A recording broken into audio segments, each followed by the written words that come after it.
আপনার নিশ্চয়ই মনে আছে अस्सलाम वालेकुम वीवर, बहुत ही ज्यादा इम्पोर्टेंट वीडियो लेकर फिर से आप लोगों की खिदमत में हाजिर हुए हैं। बांग्लादेश जो है वो यूएई को जंगी जहाज जो है एक्सपोर्ट कर रहा है। वीवर किस तरह से एक्सपोर्ट कर रहा है, बहुत ही ज्यादा इम्पोर्टेंट वीडियो शेयर करने वाले हैं। अभी तक आप लोगों ने हमारे चैनल को सब्सक्राइब नहीं किया हुआ तो प्लीज जल्दी से हमारे चैनल को सब्सक्राइब कर लीजिएगा। Without wasting the time video को स्टार्ट करते हैं।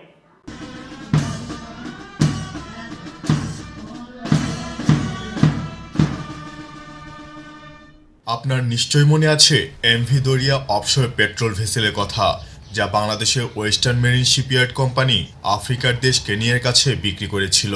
এই ওপিভিটি বানিয়ে শ্রেষ্ঠ বৃহৎ পেট্রোল বোট নির্মাতা 2017 এর পুরস্কারে ভূষিত হয়েছিল ওয়েস্টার্ন মেরিন শিপইয়ার্ড, যা আমাদের জন্য অনেক গর্বের।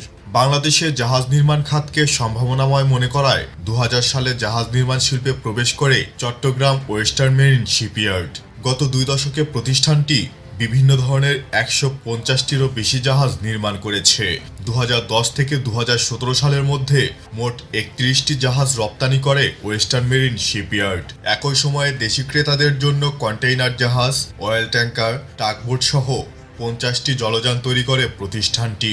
তবে করোনা মহামারীর কারণে 2019 সালে বৈশ্বিক অর্থনৈতিক মন্দা শুরু হলে রপ্তানি কমে যায়। 2020 সালে 2টি বাল্ক ক্যারিয়ার জাহাজ রপ্তানি করলেও গত 4 বছরে বড় কোনো জাহাজ রপ্তানি করেনি তারা। 4 বছর রপ্তানি বন্ধ থাকার পর বাংলাদেশের অন্যতম শীর্ষ জাহাজ নির্মাণ প্রতিষ্ঠান ওয়েস্টার্ন মেরিন শিপইয়ার্ড আগামী 14 মাসে অন্তত 8টি জাহাজ রপ্তানি করবে, যার মধ্যে 3টি আরব আমিরাত যাবে। প্রতিষ্ঠান সূত্রে জানা যায় আগামী মাসে তারা আরব আমিরাতের রায়ান নামের একটি ল্যান্ডিং ক্র্যাফট ট্যাঙ্ক জাহাজ রপ্তানি করবে। এরপর জুলাই মাসে আরও 2টি এবং ডিসেম্বর মাসে আরেকটি ল্যান্ডিং ক্র্যাফট জাহাজ রপ্তানি করবে প্রতিষ্ঠানটি। এরপর আরব আমিরাতে 2টি টাগবোট খালিদ ও ঘায়া রপ্তানি করার পরিকল্পনা করেছে তারা।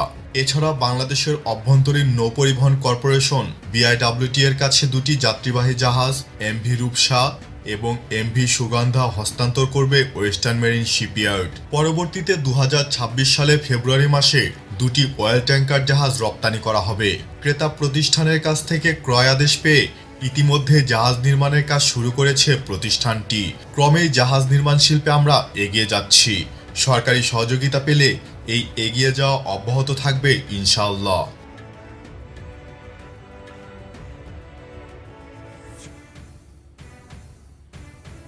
तो वीवर इस तरह से बांग्लादेश जो है वो यूएई को एलसीटी शिप जो है एक्सपोर्ट कर रहा है। बांग्लादेश और यूएई का रिलेशन बहुत ही ज्यादा शानदार रहा है और बांग्लादेश की आर्मी भी बहुत ही ज्यादा प्रोफेशनल है। आई होप इस किस्म के इकदाम से बांग्लादेश की आर्मी का नाम रोशन होगा और बांग्लादेश की आर्मी जो है वो और भी ज्यादा स्ट्रॉन्ग बनेगी। अगर आप लोगों को मजीद इंफॉर्मेटिव वीडियो देखनी है तो जल्दी से हमारे चैनल को सब्सक्राइब कर लीजिएगा। मिलते हैं आपसे नेक्स्ट वीडियो में इंशाल्लाह, तब तक के लिए अल्लाह हाफिज।